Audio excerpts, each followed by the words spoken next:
Today we're going to be giving you context on how to find and keep healthy clients for film production.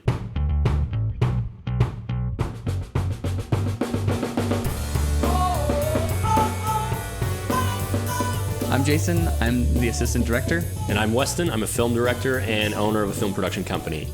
Okay, what do we got today? Well, we talked about this a few days ago of how to find healthy clients. And it wasn't something that people asked us. It was just kind of an observation of this is something that's really valuable. Yeah, and there were a few comments that kind of hinted towards like, oh, my client did this. And it's like, okay, you need a healthy client. Yeah, this client sucked. How do I find better ones? Yeah. So finding a healthy client there's a bunch of different ways to go about it. The biggest part is not being desperate, I would say. There was a few times in my life where we were hurting for cash, and it was so tempting to take on a project that we just would hate. Oh, yeah. Or take on a client that we would have hated. And a big part is like having enough respect for yourself. I mean, this, I would say, is outside of business. This is also just in relationships and stuff. If you have a friend who treats you like trash, some people just let those people stay around you, but it just becomes worse and worse and worse as a relationship. And really, it's the same thing with the client. Once we had a relationship where the relationship started out really great because of individuals that were involved. We were part of the same company, and then the ownership of that segment of the company got transferred to some other individuals. And then the relationship started to deteriorate really quickly. And we were left with some very unsavory people. That in this context, no matter what our team produced, they just hated it. They were just not happy. They just weren't happy. No matter what we did. We kind of realized that, man, this is not going to go well at all. Mm-hmm. And so we had reached out to our initial contact. We're like, hey, unfortunately, we're just going to have to stop at the end of this year to, finalize the contract that we had because it can't kind of go forward anymore. And so we just tried to terminate it as quick as we could because it only was going to get worse. And I would even say in that one, we probably stayed on a little too long, but we were pretty young. That was one of our first years in business. Right. And so, and we were making a decent, or at least we thought at the time we were making good money with this client, and everything was, but we just weren't charging enough, and everything was starting to fall apart, and we realized that, but we didn't want to admit it right away. Well, and we also tried to see how we could mend the relationship because of our other person who was a really good friend of ours, but we just realized that the other individual involved just did not want to mend the relationship at all. Yeah, they didn't want to work with us, and it was pretty rough. So from that, we learned for us, you got to cut those people out of your life as quick as possible, because it will only grow into, really more or less a cancer of emotions. Oh yeah. And so that's a first part of having a healthy client is when you start noticing things that just don't work. You don't have to be rude about it. You don't have to be a jerk about it, but there's ways to kindly dismiss people. For us recently, there have been a few people who've approached that we just really didn't kind of want to work with. And so money can be a great way to deter those people, where it's like, oh, for this type of video, it's, throw out a random amount, $75,000 or it's $150,000. And, and that way, if they go, great, I'll do it. And it's like, okay. And then you negotiate terms and figure out exactly if this person is a client you want to work with. And what's great is when you get that vibe at the beginning of a relationship of, is this going to work? And you get it that it's not. It's normally because your values don't line up. And because your values don't line up, most of the time, the direction the company wants to go isn't actually what you do anyway. So it works really nicely to your favor of, this type of video you want us to do actually isn't the type of video we do. So we're not the client, we're not the video production company that's best for what you want. So it's better to look somewhere else. And in that way, you leave the relationship not on principles of, I hate you, you're an idiot, but on well, that's not really the type of videos that we cater towards. Great way to end it. So that's kind of how to avoid bad ones. Now how to find good ones. It's all about knowing your values and where you want to go with your videos, and looking for other companies that share those same goals, same values, same type of videos you want to make. Price is a big thing. We find that as we charge more and more per project, the clients get so much better, because now we're in the area where a person's like, I don't want to really have anything to do with this video. I'm going to pay you sufficient amount of money so that you can just take care of it. And when there's that trust, that tends to build a lot better relationships. We've talked about this before, but like research and adding boundaries is a great way to make sure you keep a good relationship with your client.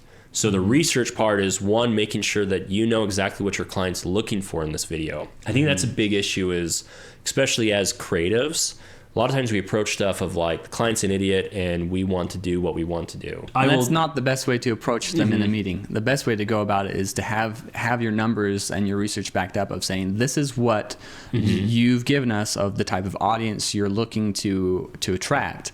And according to our research and our statistics, this is the type of video they need. And this is the direction we should go. And this is the direction we can go. So as your creative juices flow and you've created all these different ways of making this video, you can now back it up with fact of, this is the clientele and this is what they're looking for. And if they don't want to go that direction, then it's like, okay, great. Then this isn't a video that we can help you out with. That's right. And again, you dismiss it on that research, not on, oh, you're an idiot. You know, we had a client recently that we had pulled together a whole bunch of research, and when they first approached us, they wanted this really, really funny video. Kind of a manly funny video. Yeah, kind of a manly funny video. And the whole marketing team was a bunch of dudes. And then when we did all the research, the audience was women. Yeah, majority women. Yeah. And it very was tender. Like exactly. And especially the subject that it was about, it was a very tender subject. So approaching it with brash type of humor, even if it was good humor, it would have not really offended, but it would have deterred this audience. It would have definitely been entertaining for the wrong audience. It would be shared and it might go viral, but it's not something that someone's going to give you money for. Yeah. You want a video that when the right person watches it, they're like, here's my money. I want what you have right now. So then when we presented that information to them with information to back it up, data to back it up, and you know, our team putting forth a lot of effort and practice of like, okay, how can we kind of help completely change the direction that's going to go? The client trusted us, and the fact that they were willing to trust us was like, okay, cool, this is worth doing. And even though I would say this client kind of continued with a few doubts, we were always able to back it up with information. And because we were, I would say, not going down the, well, I'm the artist, just trust me, you know, shut up and listen. But it was kind of like, oh, I completely understand what you want to do. Here's the information and the data. This is the direction we want to go. What do you think about that? It created a very healthy client. And if they didn't agree with all that data and the statistics and they still wanted to go in a different direction, and you can't agree on something, that's the first sign that this isn't a healthy client. And give them their money back. You need to give them the money back before you put any more work into it. So this is probably the next part for me on healthy clients is contracts or agreements. I'll tell a little experience that I had that we also share in a course that we're putting together about contracts. But it was actually our vice president, Shane, a really good friend of mine. We were struggling in 2015 as running the company. Things were falling apart. Not really falling apart. We just were really struggling to make money. We're learning a lot. Yeah, learning. And so I didn't have enough money to completely pay my rent. And so I reached out to him as a friend and said, hey, would I be able to borrow, I think it was like $150 to make off the final part of my rent. And he was like, oh yeah, sure, I'd love to help. Emails me a contract.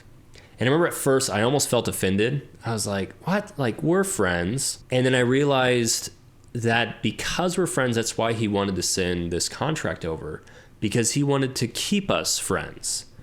Because the contract laid out in very clear terms of, here's the amount you're borrowing, here's when you're going to pay it back by, and if you don't pay it back by this is the consequence.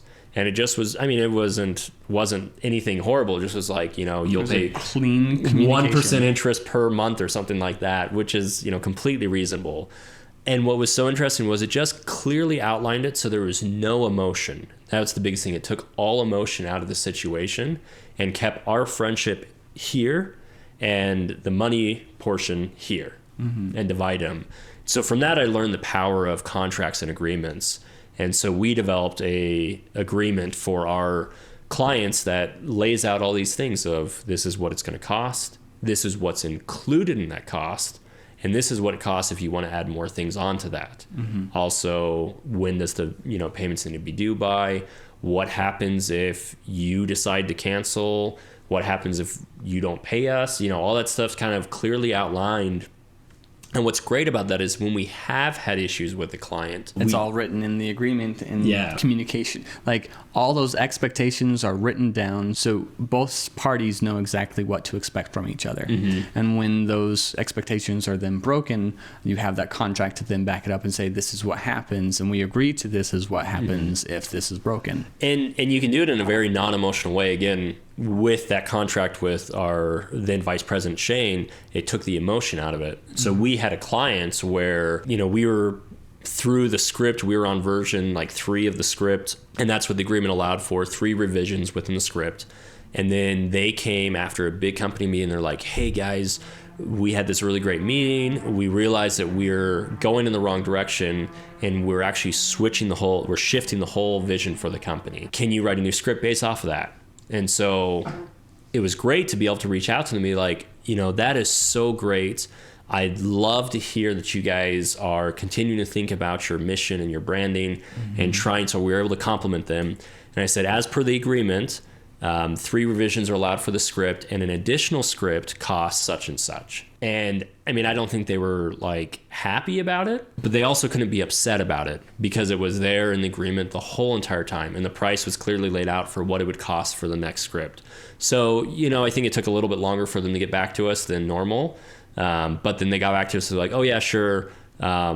Let's move forward with that. And, we've clearly put it in that way of it would cost this much money to go in the new direction for a script if you want to. So it's like, it's your choice to create that addition to the contract. And it created a very healthy relationship. And that was in there because we had probably a client before who was constantly changing the script and never could make up their mind. So it was just really difficult to work with. And it became a waste of time and money to then work for everybody because they couldn't decide. And that's why it was in the contract from that point on, And I think that brings up a great point of every time you run into a bad client, take note of it. Figure out how can I not run into that same person again. Look at, what did I notice about the person? Through our discussions, what I noticed about the person. Also, what did they change that ended up costing us more money? And for us, there was a time when we didn't have it noted in there what would happen. I can't remember if it was music or if it was script revisions, but it was something that wasn't noted down. And so they came up with this change, and it wasn't in the agreement that we couldn't do that. And so... And it's going to cost us more money, but it wasn't... So it wasn't not. Yeah. So for us, it was like, well, let's not ruin the relationship with the client because they're doing good on every other front. And we updated our contract right then and there for the future clients to include that issue that we had run into. And then it was covered. And so every time we run into a potential issue or something, we make adjustments to those agreement because the goal is once we find healthy clients, how do we keep those clients healthy through proper agreements? Because it's not only finding the healthy clients, but you also create those healthy clients by the communication and by the expectations you set with each other. Because if you don't set those expectations right, then that healthy client's going to turn into a not healthy client because you're not a healthy client. Yep. So hopefully some of that information is helpful for you guys. Clients, it's a big thing. It's a very sometimes daunting thing. It is, especially contracts. And there's a lot of elements to it. We'll continue to share some more context about our experiences with those type of elements. We also have some courses that are in production right now to be able to help you guys navigate some of those loftier type items and hopefully be a benefit to you. If you have some of your own questions that you'd like some Filmmakers context on, make sure to head on over to context.comv.org and submit your answers there, or leave some comments below on YouTube. It's easier for us to get back to you if they're submitted through the website. And we look forward to seeing you guys throw out some more questions that we can provide some insights on. Yeah, give the video a thumbs up. Cheers. A thumbs up.